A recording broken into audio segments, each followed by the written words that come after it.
Welcome to the Manders Mindset Podcast.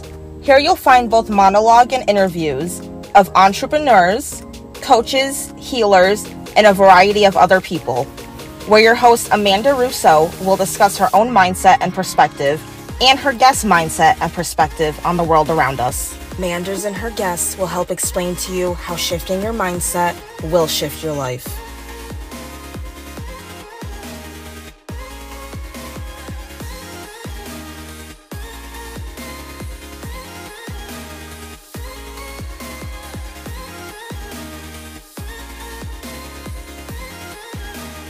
Hey everyone, welcome to another episode of Amanda's Mindset.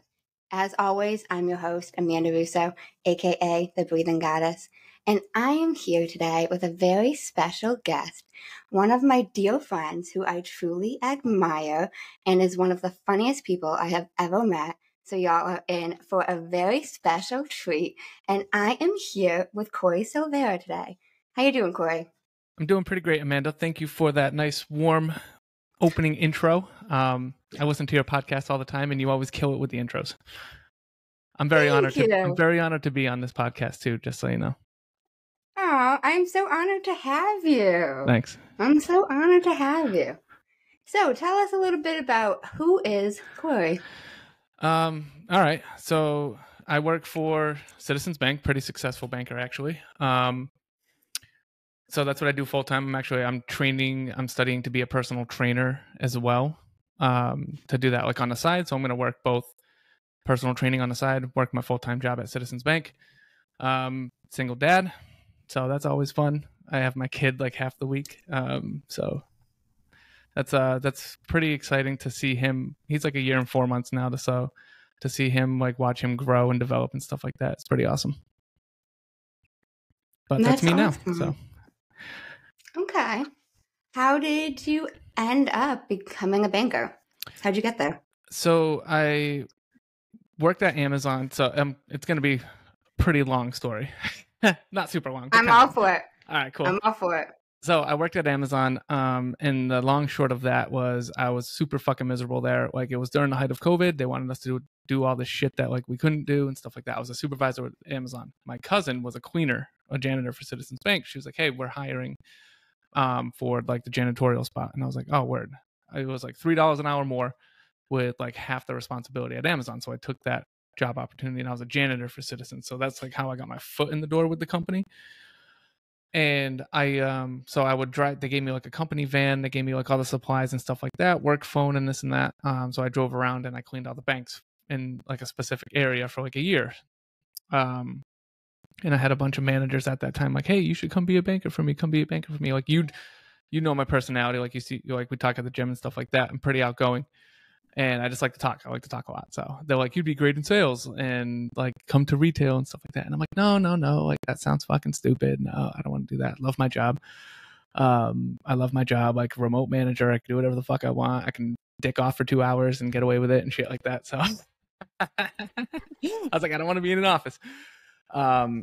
So then the manager that I worked up in the Norwood branch, for like 2.5 years, no, just over 2 years. I worked up in the Norwood branch as a banker. So like that manager there, he was like, hey, what do I got to do to get you to be a banker for me? And I gave him my price and he was like, all right, let me see what I can do. So I gave him the price that I wanted to be paid per hour and they paid it. And then it was like all on the job training. Like I have no college background or anything like that. Barely made it out of high school. And yeah, all on the job training and shit. And now I'm just fucking crushing it. Wow. Yeah. That's very impressive that Thanks. You worked your way up from janitorial to being a banker. The only one in the company to do that. So like the higher ups, like the retail. Shut up. No, I swear to God, the retail director and stuff like that, like for Massachusetts and all that. They're like, we've never had anyone in the company move from facilities to retail like that. And they're like, hey man, not everyone's Corey Silveira. So. Not everyone's Corey Silveira. Wow, kudos to you. That's Thanks. Amazing. Yeah. Cinderella story,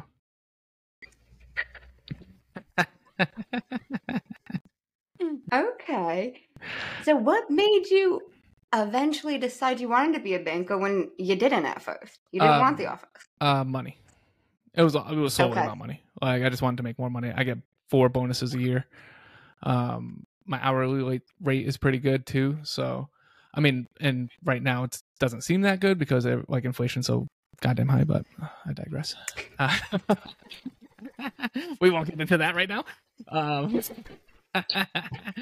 But in the grim scheme of things, it was all about money.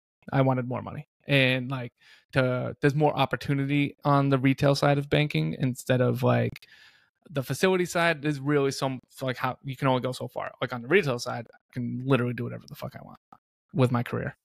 So that's what I was looking at. I was like, I can either be stagnant in this role and maybe the next role up in facilities, or I can be a banker and then either be a branch manager or like a financial advisor or anything like business banker, or the sky's the limit. Wow. Yeah. So it was time to like stop thinking short term and start looking long term, because I was like on the cusp of turning 30 when that happened. So okay. Yeah. And so you said you barely graduated high school. So did you go to college? No. At all? No, I didn't. Okay. I didn't spend a day in college. Okay. I get asked all the time though. My customers will ask me, "Oh, what school did you go to?" And I'm like, "I didn't spend a single day. Yep, no student debt, nothing like that." Well, that's nice. I think that's a scam. fucking nice. I think that's such a scam. Student loans is a scam. You're gonna pay $60,000 a year to pay for college. Like that's crazy. That's insane. I paid more than that for college. So I'm sure. What school did you go to? Roger Williams. Oh yeah, University. what in was Bristol. that? Like 80,000 a year. I got a big scholarship, so it was less than that, but Okay. it was pricey. Yeah, And with the fucking loans and fucking now It's I owe disgusting. fucking it's disgusting. $100K. Yeah, Probably. easily. Yeah. We refinance Wow. student loans if you're ever interested. Note to Or self. for now. Note to self. Okay, I'll Yeah. keep that in mind. Okay. Yep. Wow. Do you enjoy being a banker? I love my job. I love it. Really? I've learned so much financially for like myself. And like I help, whenever someone in my family or friends has a question, they always ask me and stuff like that. I've learned a lot to like kind of handle my own finances better. And I just like my job is like to talk to people pretty much all day, and that's what I love. I love talking to people. I just love talking. I like hearing my own voice, honestly. So like That's why you listen to your own podcast? that's why I listen to my own podcast. Yep.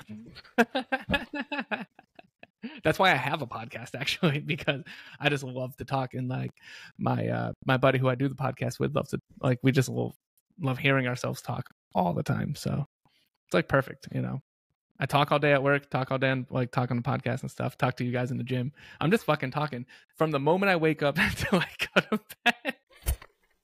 I'm just talking all day. Oh my. Yep. I relate to that though. Yeah. I like to talk. I really do. It's I like get that. if you don't like to talk, then like you just like sit silent. I don't understand that. You're just sitting in silence all day. Like if I'm not talking to customers at work, I'm talking to my coworkers. You know what I mean? I'm not just like sitting there silently on my computer. I mean, I have to talk to somebody. I probably sound like a fucking lunatic. What if you don't have somebody to talk to? Then I'll start texting. So if I'm not hearing myself talk, I'm watching myself talk, if that makes sense. I'm reading myself talk, I should say. I'm fucking Your dead. listeners are going to be, who the fuck is this conceited asshole? Hey, people have asked me, did you start a podcast because you like to hear yourself talk? Partially, yeah. Absolutely, yes. That was part of it. Yeah. Not the whole reason, but that was part of it. Yeah. I have great things to say. Absolutely. And I like to hear the things that I have to say. And I like what I think. And I like what I think a lot. I have a great mindset, so That's I right. like to hear my own mindset, you That's know? right. And you're helping people change their mindset. I've listened to a bunch of your episodes. You have some pretty cool guests on there. Like the dude that does the story work. I can't remember his name, but I listened to that. Dave, yeah. I listened to that episode and I was like, man, that like I'm gonna start journaling because of that episode. I'm not gonna lie. I love that. Yeah. Like at the end of have you ever been into journaling before? No, never. But it was like such a different concept that I didn't even think about. So I was like, you know, at the end of each day, let me write down my day. Let me write down my thoughts, write down my story for that day. It's kind of like a different way to like look at yourself. You know what I mean? I love that. Yeah. Oh my God.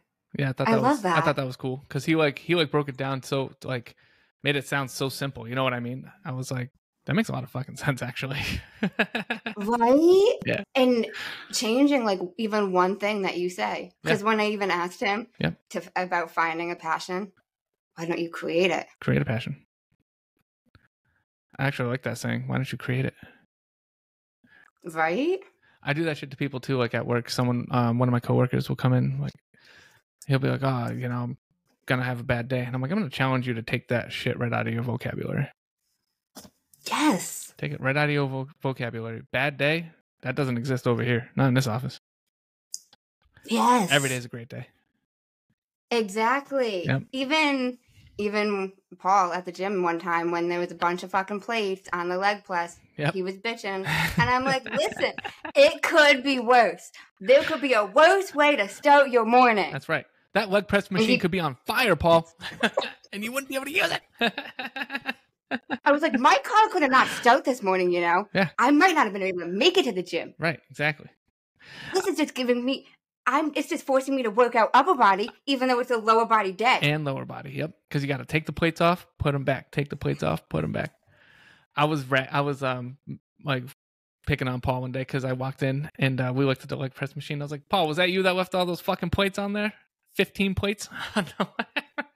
He was like, nope, not me. And then the other guy, Patrick, I was like, look what Paul did. Left all the plates on the leg press machine. Oh my God, that's so funny. Yeah. I'm always clowning. I know you are. Always. I know you. So why did you and Hunter decide to start a podcast? What was your ultimate goal, reason?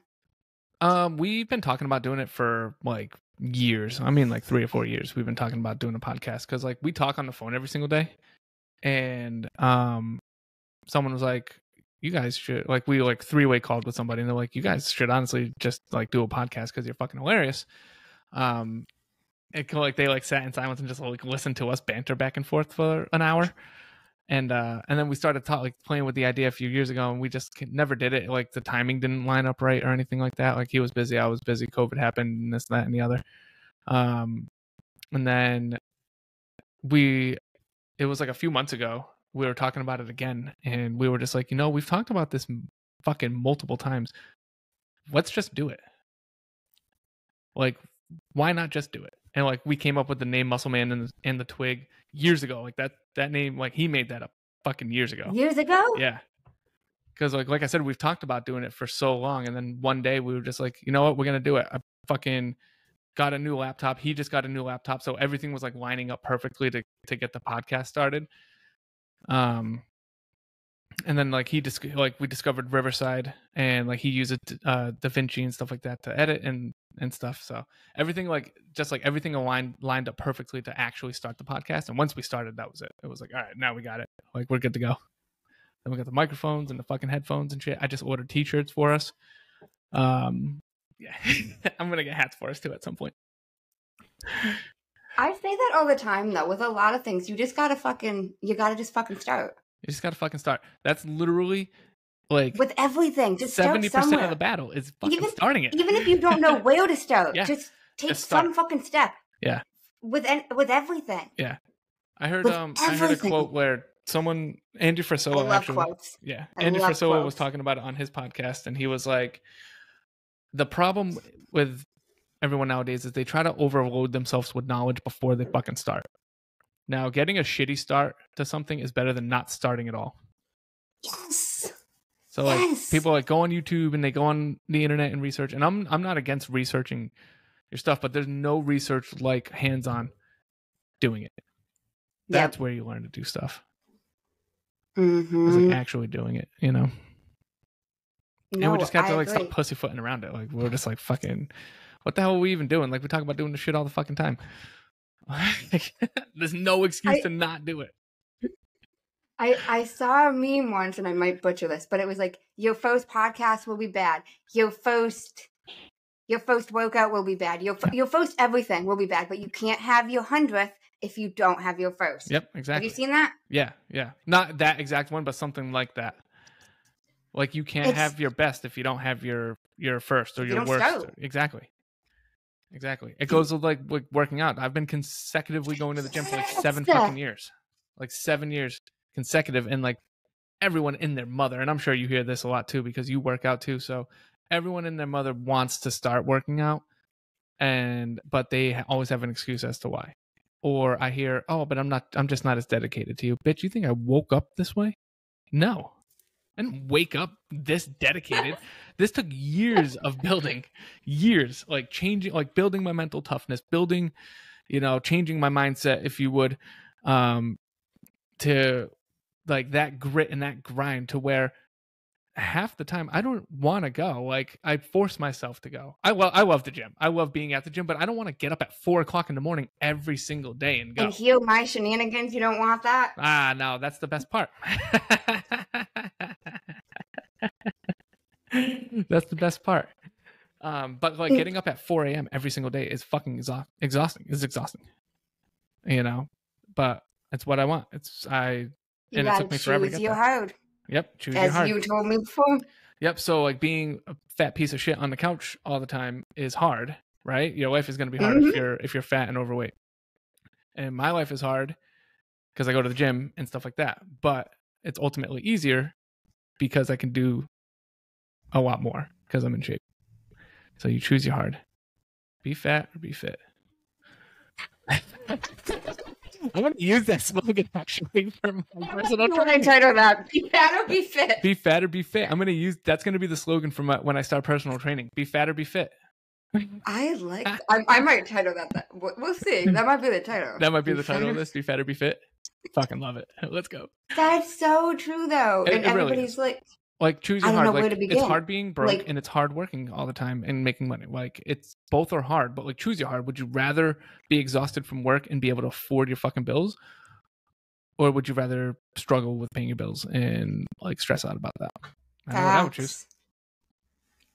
The facts. You know what I mean? It's so true. Yeah. And I tell people all the time, even with weight loss in the gym, because growing up, I was so overweight, and so many people, how'd you do it? Bro, fucking start somewhere. Right. Even before I got a gym membership, I fucking started walking. Yes. I knew I was overweight, and I just started going on 30-minute walks, at least 30-minute walks a fucking day. Move fucking more. It's literally, you don't have to complicate it. No, it's literally that simple. Just move more. Like I said, a lot of people are like, oh, I want to start exercising stuff, but I don't know what to do and this and that. Literally go for a fucking walk. That's what you do. Get outside. It doesn't have to be breathe some fresh air. Get some fucking natural sunlight into those goddamn eyes and walk around, dude. Like, you'd be surprised how fast you actually can shed weight if you change your eating habits and start exercising a little bit. 3 times a week is adequate enough for substantial weight loss. And you're automatically better than 75% of the country if you work out 3 times a week. Isn't that a crazy stat? Is that a fact? Oh, yeah. Is that a fact? I think it's either 70 or 75%. I can't remember which one, but that's the amount of people in this country that don't work out. Oh, wow. Yeah. 3 times a week. Imagine only going 3 times a week. I hear 3 times a week. And I'm like, that's it? Like, I got to go like 5 or 6 now. But that's me. I wasn't always like that either. And I'm sure you didn't start off getting up and going to the gym 7 days a week either, Like, it builds up to that, but you have to start somewhere. Go 1 day a week. And then you can turn it to 2. Exactly. Then you can turn it to 3, then 4, then 5.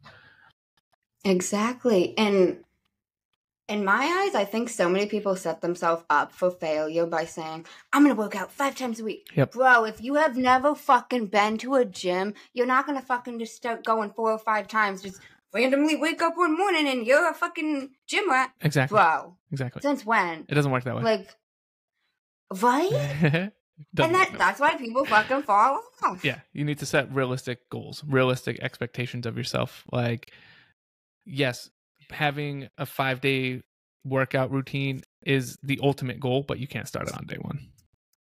Exactly. You need to, like, I tell people too, when they're starting to work out, I'm like, you need to take it day by day. You need to get up and be like, okay, I'm going to go to the gym today, and then get up the next day. Okay, I'm going to plan on getting into the gym today. And that's how you start. And then if you don't go, like, okay, and then you wake up the following day, say you don't go one day, you wake up the following day, okay, I didn't go yesterday, I have to go today. And just start from there. And then like build it into a routine. I tell people 21 days. It takes 21 days to make or break a habit. So if you can stick out the first 3 weeks of getting an actual routine going, then it's going to turn into a real routine. Same thing with eating habits and stuff. If you can break that 3 week mark, you're good. Your success rate goes through the roof. Like the success percentage will go through the roof. People fall off within the first month. That's even like fucking New Year's resolutions. Literally, the gym is fucking packed right now, but mid-February it'll be a goddamn ghost town again.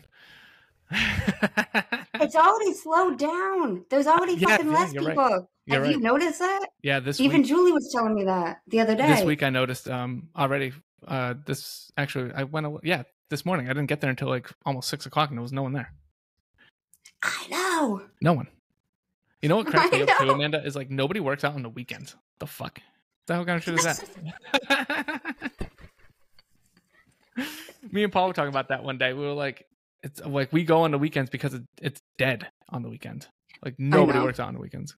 They're like too busy. Sometimes I don't if I'm traveling back to see my fam in Western Mass, but that's the only reason I don't. Well, that's different. You're traveling. Like people. Yeah, I know. What's the difference? I love working out on the weekends because no one's there. Everything's open. Even Paul called me one time to tell me that I need to start working out on Sundays because everything's open. It's literally just Paul. I'll usually go later. So like I Sundays I do therapy from 9 to 10. I'll usually go after that. So I go later in the day on Sunday, and it's still fucking good. Like it'd be me and like 1 or 2 other people there. I'm so sure. I'm like, this is awesome. Why do you think people don't work out on weekends? They're busy having a good time. That's true. They don't have to work. Friday night comes around. Yo, let's get the boys. We're going out drinking. You know what I mean? You never seen anyone do that? Like, let's go, baby. No. It's like a Birdman thing. Like the Birdman? rapper. Yeah, the rapper Birdman. Like Cash Money Records, the owner of Cash Money Records. Oh, the guy who like discovered Lil Wayne and stuff like that. That's what he does. I don't even know who that is. But that's what people do on the weekends. They're busy fucking getting the boys, getting drunk, whatever. Rubbing their hands together. You know, what's up? I'm dead. I'm so stupid.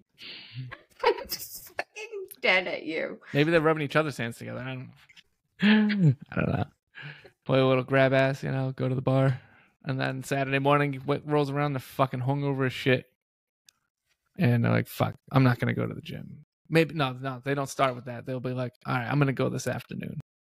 And they just don't go. That's never the case. That's in my eyes, like the worst way to.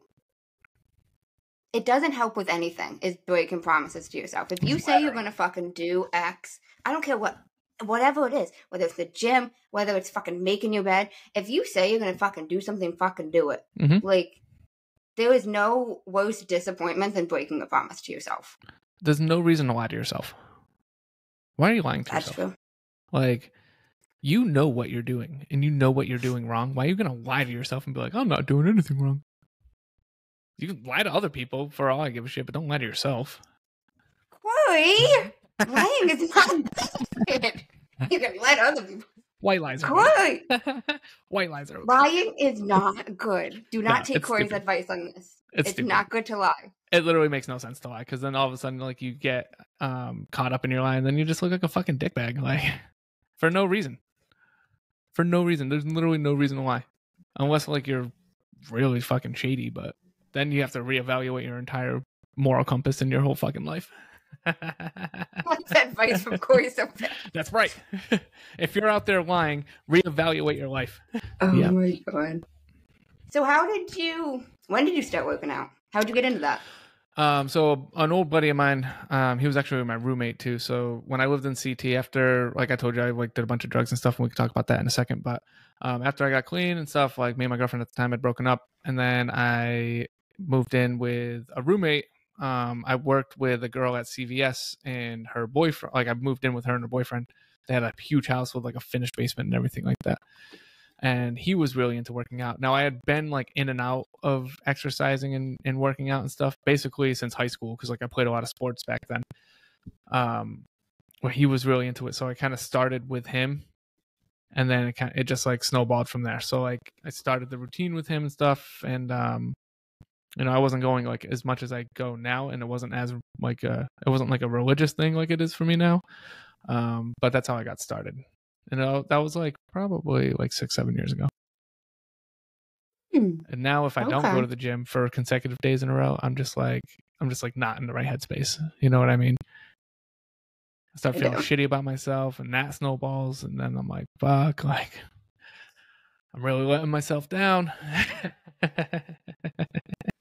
Okay. Yeah. But yeah, I was fortunate. Like I said, I had a partner to kind of give me that extra push to like keep going. Like he was my roommate, so he'd be like, oh, you know, work out today. I'm like, no, but it's all right because I'll go tomorrow. Like, you know those excuses. No, it's fine. I'll make up for it. So. Okay.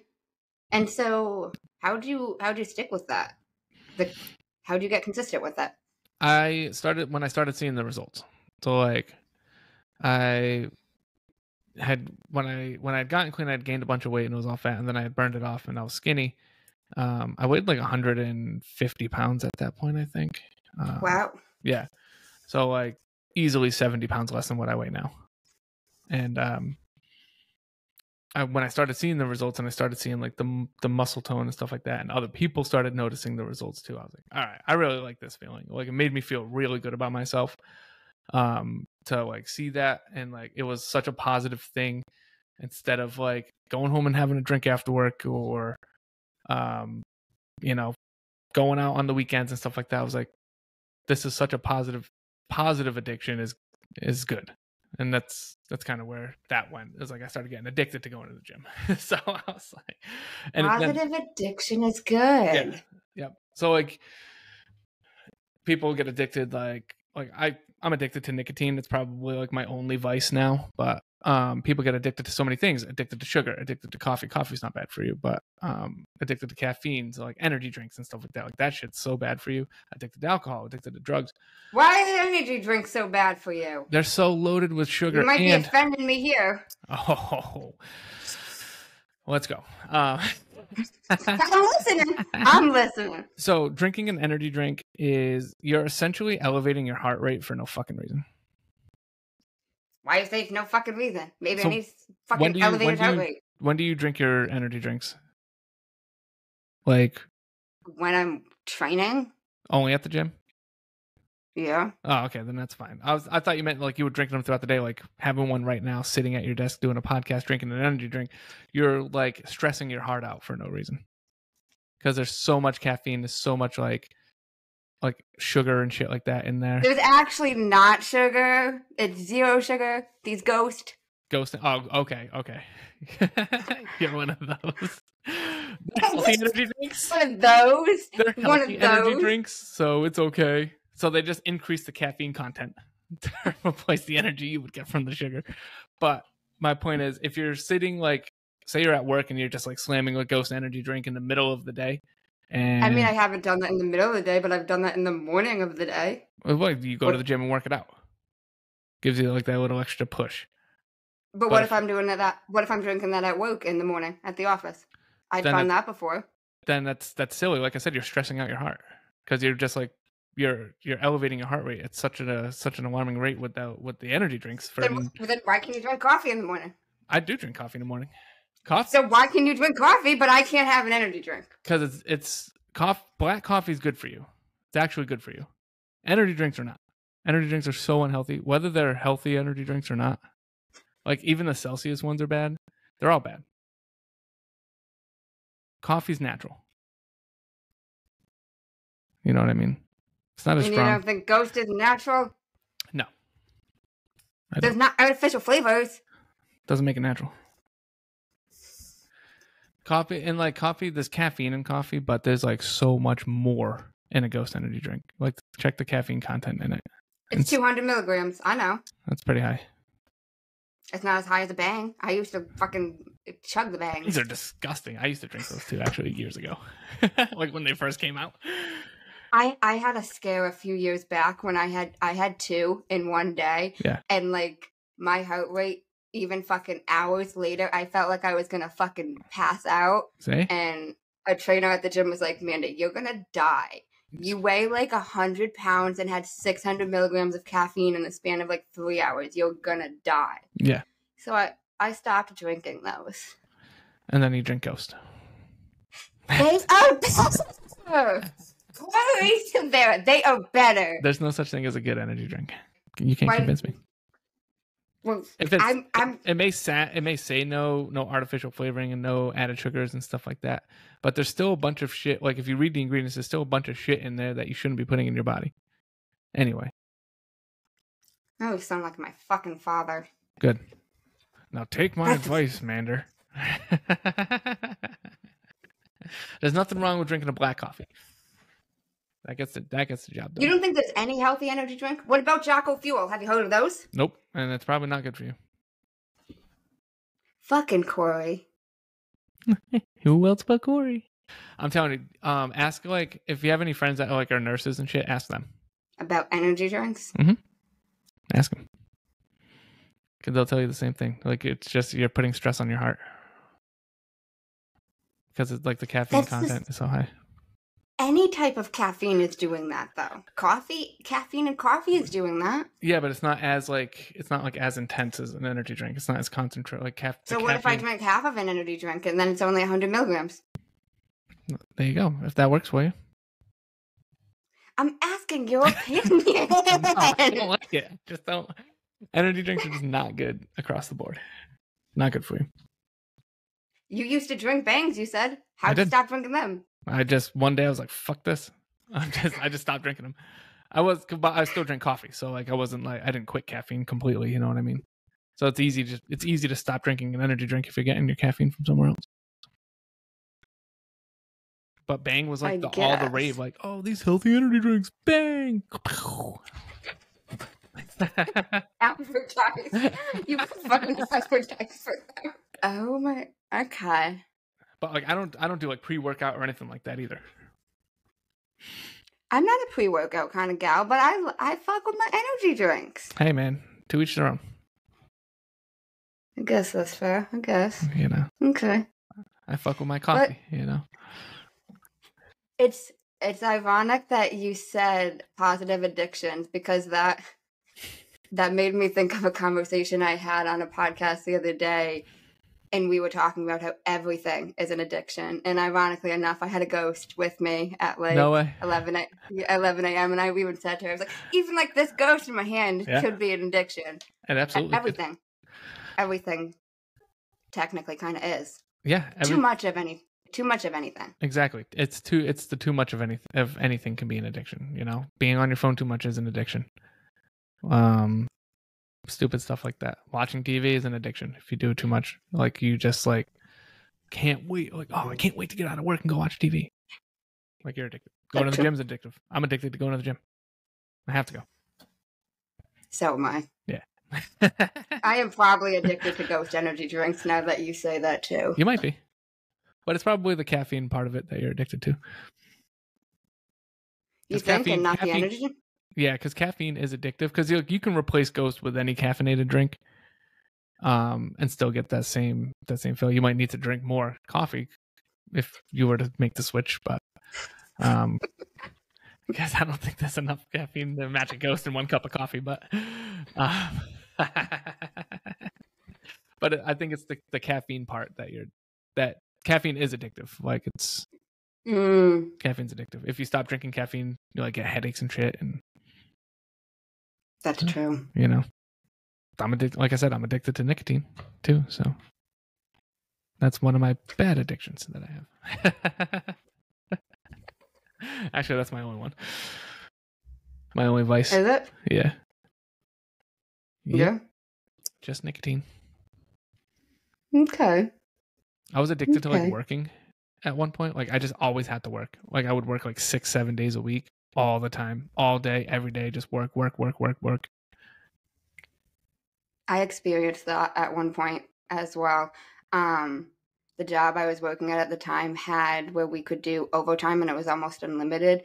Yep. And they had to tell me that I couldn't pick up more shifts. Oh shit. No, yeah, they called me in and they were like, Amanda, like, we're like concerned for how many hours you're working, and HR told us like we can't have you on this many hours per week. Yeah. I was. Holy shit. Because it was also a group home, so they never closed. So then you have me working 7 a.m. to 11 p.m. and like fucking shit, for 6 days, and they're like, Amanda, like, what were you doing? Like 80 hours a week? At least, yeah. Holy shit. Like I was. Because then you have overnights because they're open 24/7. So like, I'll pick up an overnight shift. That's relaxing. It's not fucking relaxing. They're like, Amanda, that's against the law. You can't work 24 hours straight. We had to say that. Technically, it was illegal because I had one time signed up for like 3 shifts in a row, and they're like, Amanda, we're not allowed to like let you do all 3. So like, you have to pick 2. And I'm like, why? I'm available for all 3. You can't like back to back like 24 hours like that. Unless like I didn't know that until 2020. Fun fact. Really? Yes, because I tried to do it. Yeah, and they were like, nope. Unless you're like a cop or like a firefighter or something like that, or like a first responder. Those guys. Yeah, so why can they do it? Why can they do it, but I couldn't do it at a group home? They're like emergency responders, I guess. They get. I'm not an emergency. Fucking we're open on fucking Christmas. You got these fucking kids who have nowhere to go. That's fucking. I had to work during fucking COVID. Like it's not an emergency. Yeah. We didn't close for shit because like where the fuck you put the kids? Literally. So like everybody fucking got breaks during COVID. I didn't get no fucking break during COVID. I didn't get a break either. Fucking essential worker. Literally. I'm like, what the fuck? Like, I was so pissed during that time because like my best friend was a car detailer and he like got laid off and stuff like that, making more fucking money than me. And that's when I was working at Amazon. Was during the peak, like the start of COVID. I worked at Amazon, no days off. They made us like work overtime and shit like that. They gave us like a little bit of a bump in pay for like hazard pay or whatever the hell they wanted to call it. And but he was getting all the unemployment shit. And I was like, you fucking asshole. Right? That was my thing too. I'm like, yo, I'm gonna fucking work overtime and get more fucking money than the people on unemployment. And then they're like, Amanda, you can't work 24 hours in a row. Yep. I tell you what, Amanda, next pandemic, I'm taking that free money. You wouldn't be both, yo. Yeah. You think there's gonna be another pandemic? Absolutely, you say next yes. Corey! Yeah. What? Either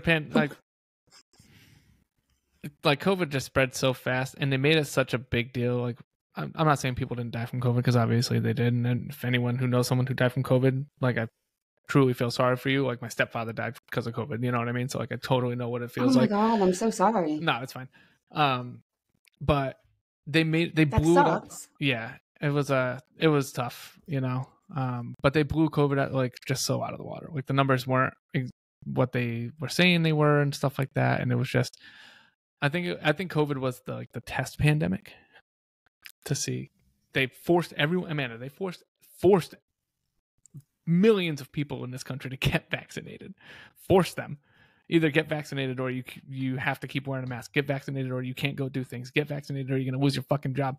Forcing people to get vaccinated. You know what I'm saying? That's true.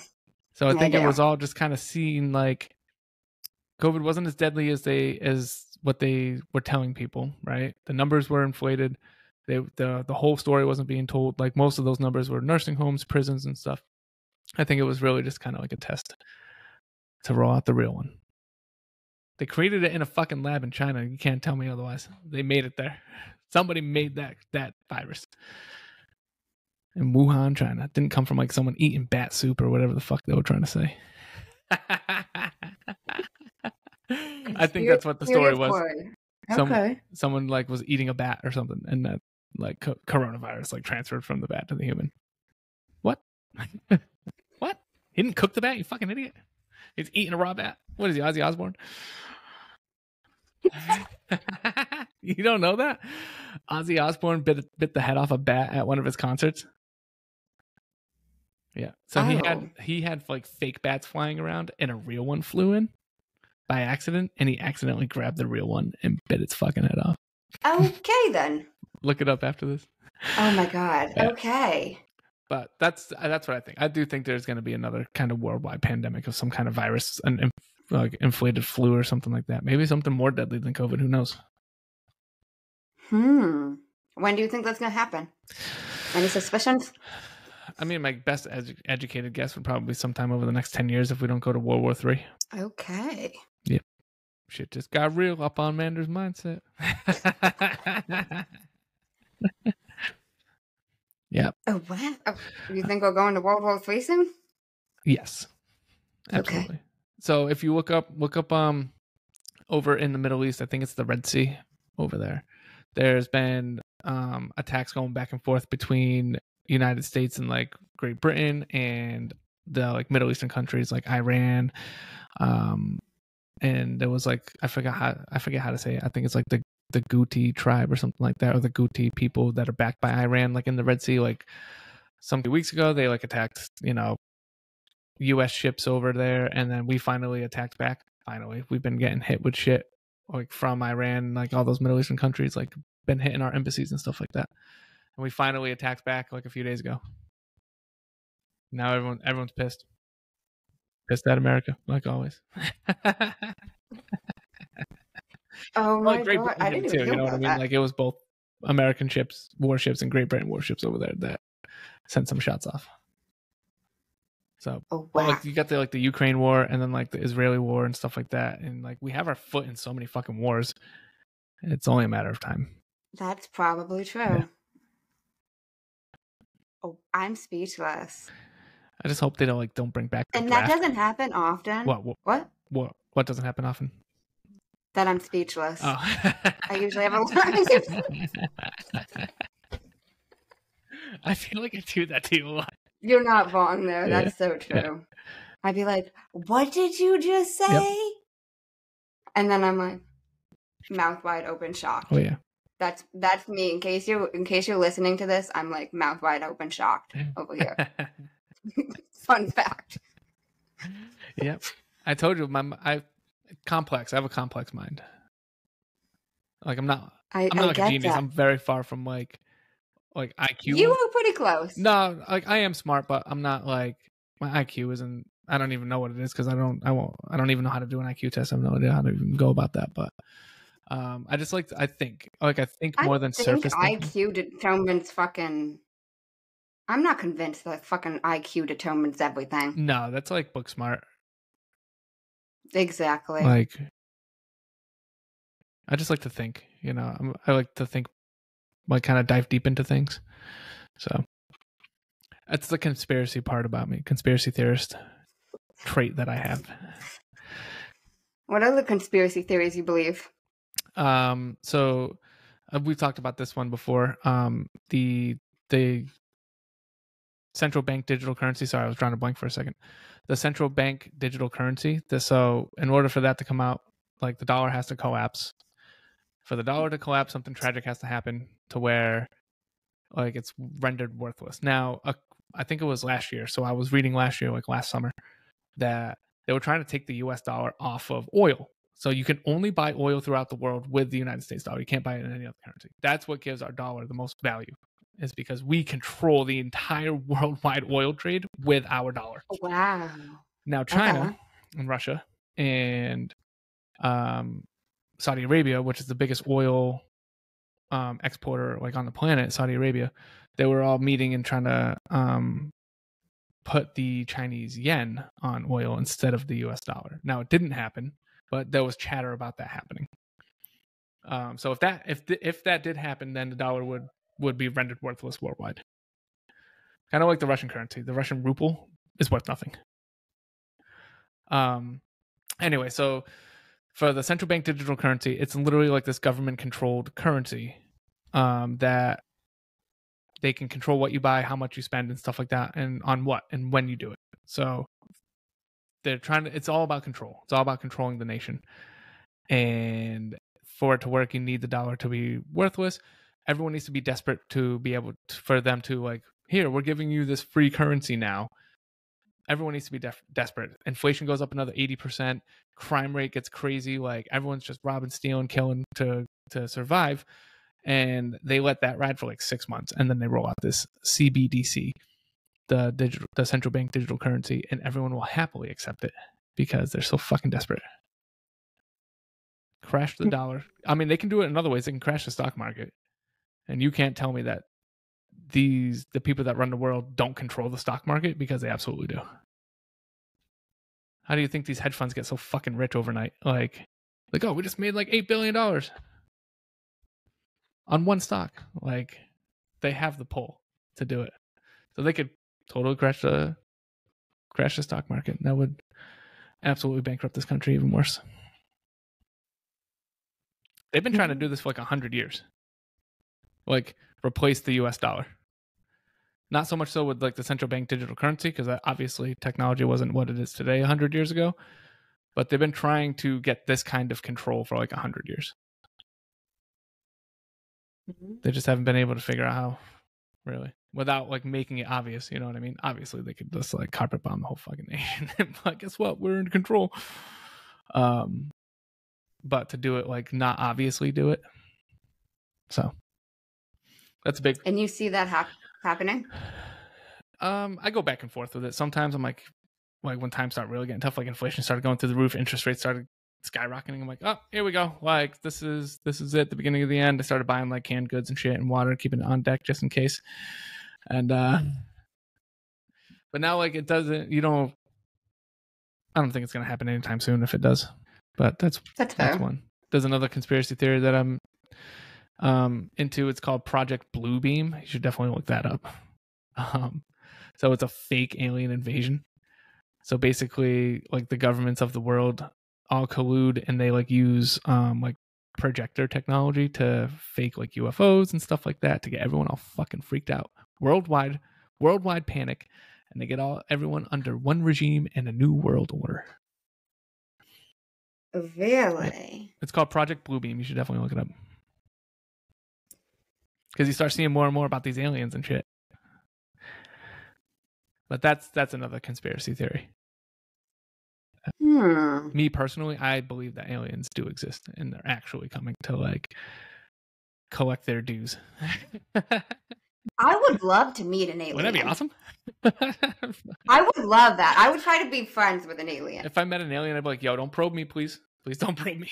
I would want to be friends with the alien. Yeah. How sick would that be? That would be so that'd be pretty cool. dope, because they like, their technology's far more advanced than ours. And I'd be like, can you like take me in your ship and bring me back to your planet? But I don't want to die in the process. Oh my God. And they'd be like, beep, bop, bop, bop, bop, bop.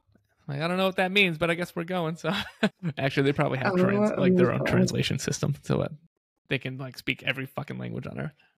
I think aliens have been here longer than we have. I honestly think that we came from another planet in our own solar system. I think we came from Mars, baby. Came right over to Earth.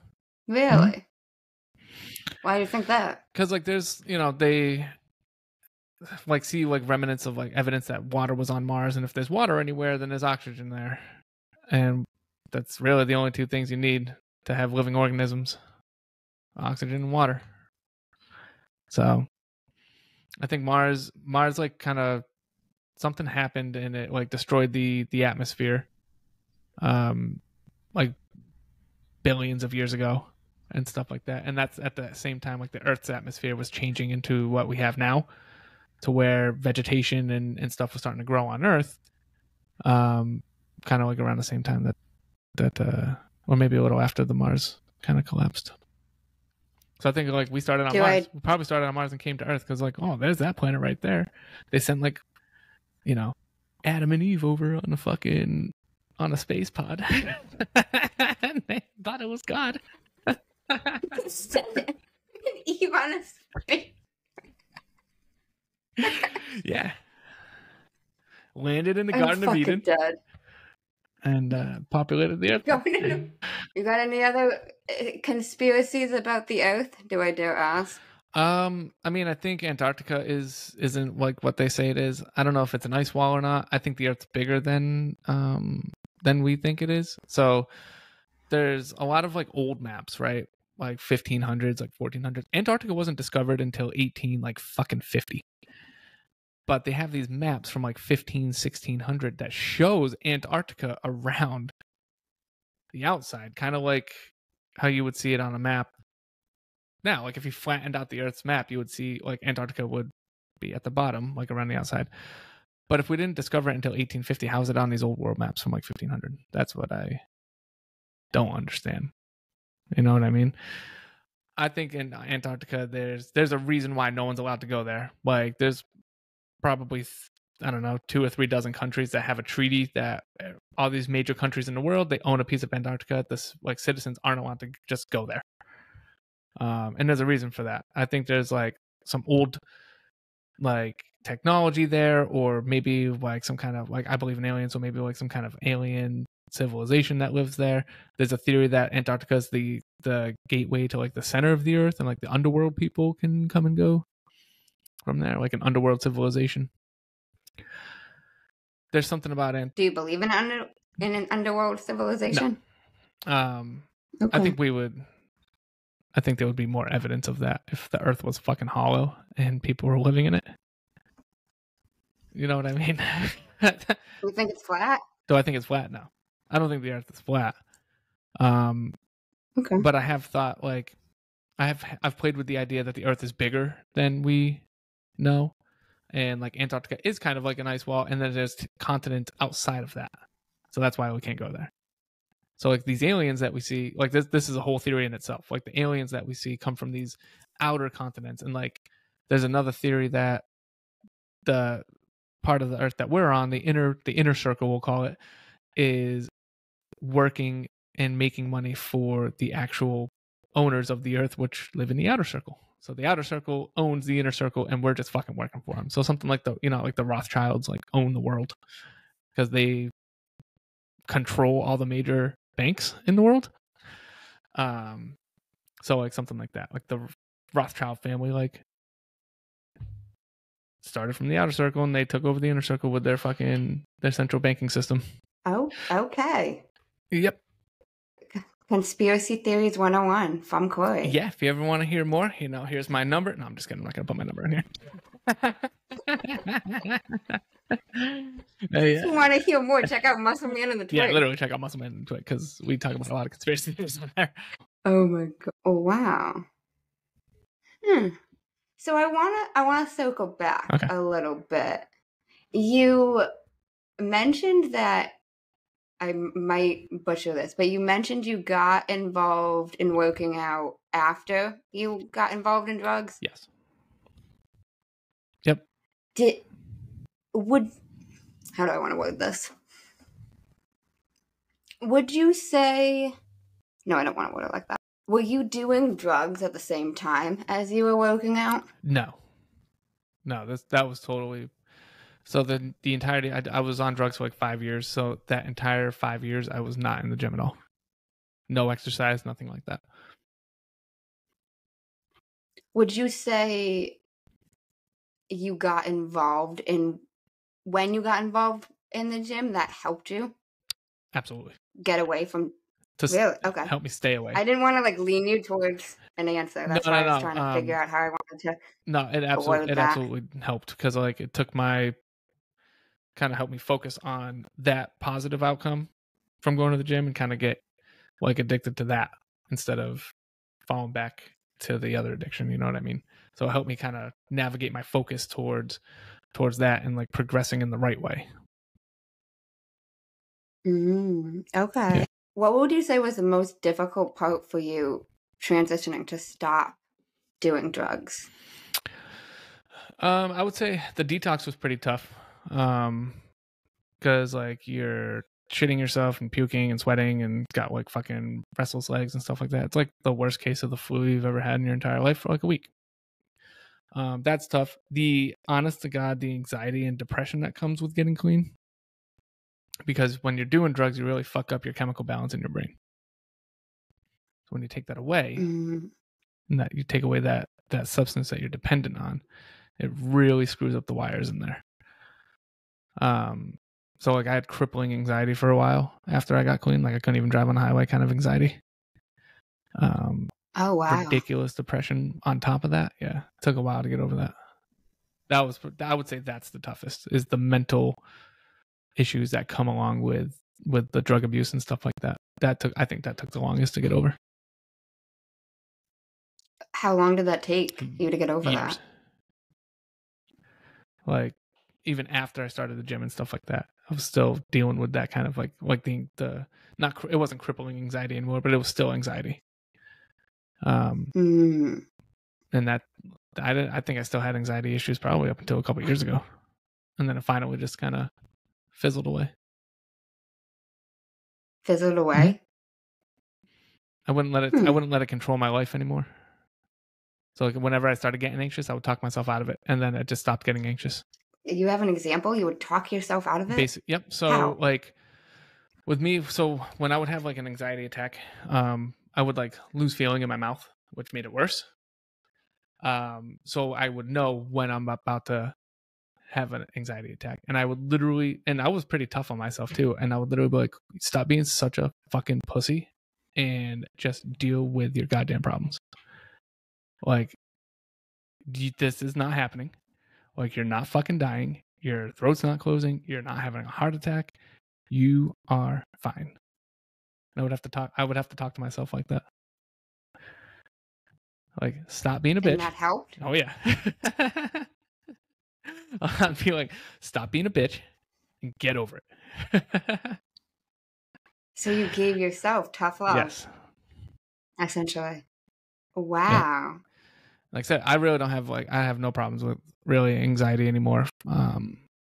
Nothing that I can't control.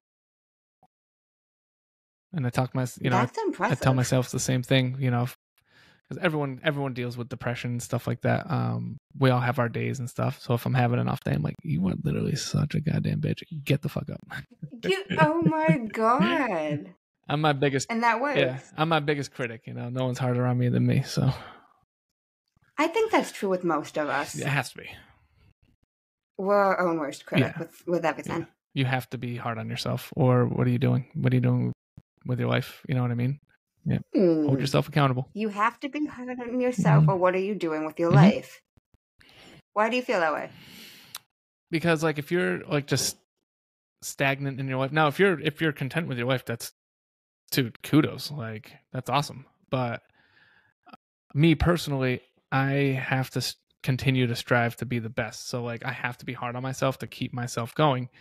To like I'm never going to be satisfied with where I'm at, because I always want more. I always want more. I want more. I want more. I want to be bigger, stronger, faster, make more money, be, promoted at work, and stuff like that. So I have to be hard on myself to keep that going. So I say, like, be hard on yourself, or what are you doing? Like, if you have goals and you have ambitions like that, you have to be hard on yourself, or you're not going to fucking hit them. That's a fair point. Yeah. Like I said, I'm never going to be sacified with. I just always want more. It's an insatiable appetite. I'm just like I bench 275 in the gym, and it's not fucking enough. Like I need to do more. But that also goes back to the same concept. If it's not just going to happen, you're not just going to be able to do more just one day. You're going you got to progress and get there. Exactly. It's always a work in progress. That is true. Yeah. I gotta fucking stop saying that. I'm fucking trying. I'm really fucking trying. Literally. How long are these episodes usually? Like an hour? Give or take. Yeah. What time is it? I'm gonna have to get off soon, I think. Okay. I have 2 final segments for Sounds you good. that I started ending my podcast with. I used to end it with a question that my best friend came up with, Okay. but I started the new year and I was done with that. Okay. So, have you heard of Jay Shetty? I have not, no. So he's got a podcast, he's a motivational speaker, he wrote a book, all this different shit. Well, in his podcast, he finishes with these 2 segments, and I really liked them, Okay. so I'm incorporating Let's them. do it. The first one is the many sides to us, okay? And each question needs to be answered in one word. Oh, boy. Only one word, okay? Yep. Number 1. What is one word someone who was meeting you for the first time would describe you as? Charismatic. Number 2. What is one word that someone who knows you extremely well would use to describe you? Dedicated. Number 3. What is one word you'd use to describe yourself? Damn, that's a tough one, actually.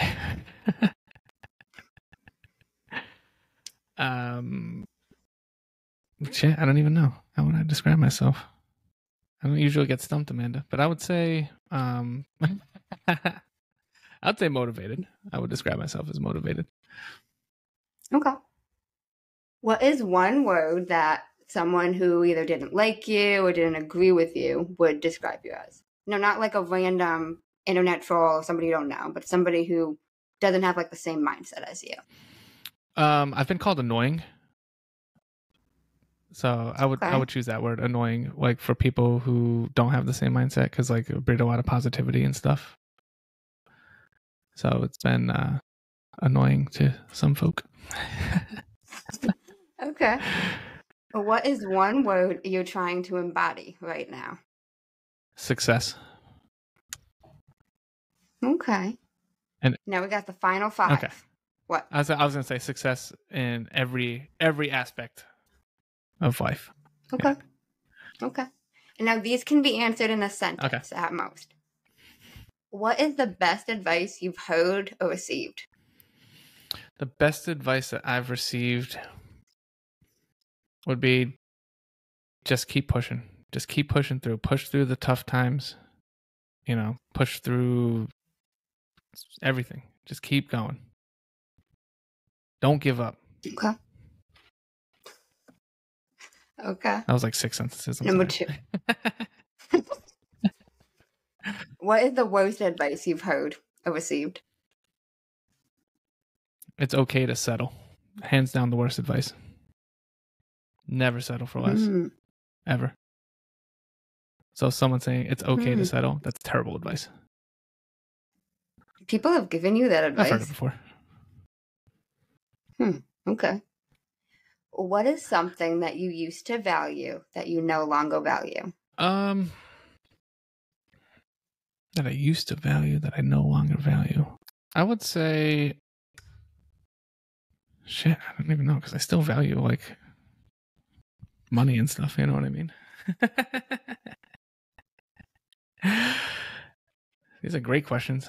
I guess like, actually, I know, I'm just trying to think of how to word it because I know what I'm going to answer. Other people's opinions, I guess, would be I used to value them and now I don't. Like I just do whatever the fuck I want. I don't care what anybody else thinks. I love that. If you could describe what you would want your legacy to be if somebody was reading it, what would you want it to say?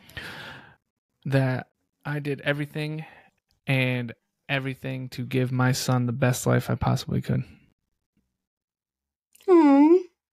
That's beautiful. Thanks. If you could create one law in the world that everyone had to follow, what would it be? Keep your fucking opinions to your goddamn self. Keep your opinions to yourself. Why would that be the law? Because like opinions are like assholes. We all have one, right? Now, it just opinions are like assholes. I've never heard that analogy. All have one. We all have an opinion. Does not make me right or you right, but in this day and age, everybody thinks that their opinion fucking matters, and it doesn't. And you heard it from Corey Silveira himself. Your opinion does not fucking matter. On the grand scheme of things, there's 400 million people in this country alone. Like your opinion Like I'm talking about like the Karens and stuff like that. Like The like Karens. the cancel culture and all that. Like your opinion doesn't fucking matter. Keep your opinions to yourself. If you don't like something, stop watching it. If you don't like hearing it, don't listen to it. Like that's as simple as that. You don't need to go on fucking Facebook or Twitter or Instagram. Oh my God, I'm so offended. Hate that word, by the way. Actually, I'm going to change my answer. We're going to strike the word offended from the dictionary. That would be the law that I write. Strike the word offended? Yeah. I even said that to you earlier. So I broke the law by saying the word offended. You're going such a... Why? It's just... So what? It's like you don't care about your fucking opinion. It goes hand in hand with opinion. That's fair. In your opinion, you're That it offended, does. but in my opinion, you're not. Right? We all have, like I said, we all have an opinion. Your opinion is that I offended you from what I said. My opinion is I don't find anything wrong with what I say. So, you know what I'm saying? Like that's just a prime example that everyone's got an opinion. So that is true. Yep. Oh my God, that's so funny.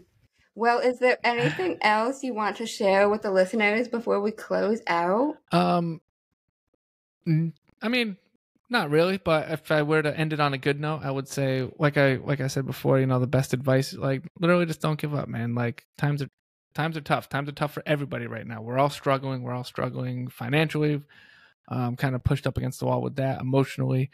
You know, just keep fighting the good fight, you know. No. Keep fighting the good Keep fighting the I good love fight. it. Thank you. No problem. Thank you so much for being on my podcast. I super appreciate it. Of course, no problem. Thanks for having me. This was awesome. Maybe we'll do round 2, or I'll have to have you on my podcast at some point. I would love round 2, and I would also love to be on your podcast as well. Sounds good. And I will link Corey's podcast in the show notes so you can find that directly. Oh, sick. Thanks. Of course. All right, man. I'll probably see you in the gym, or I'll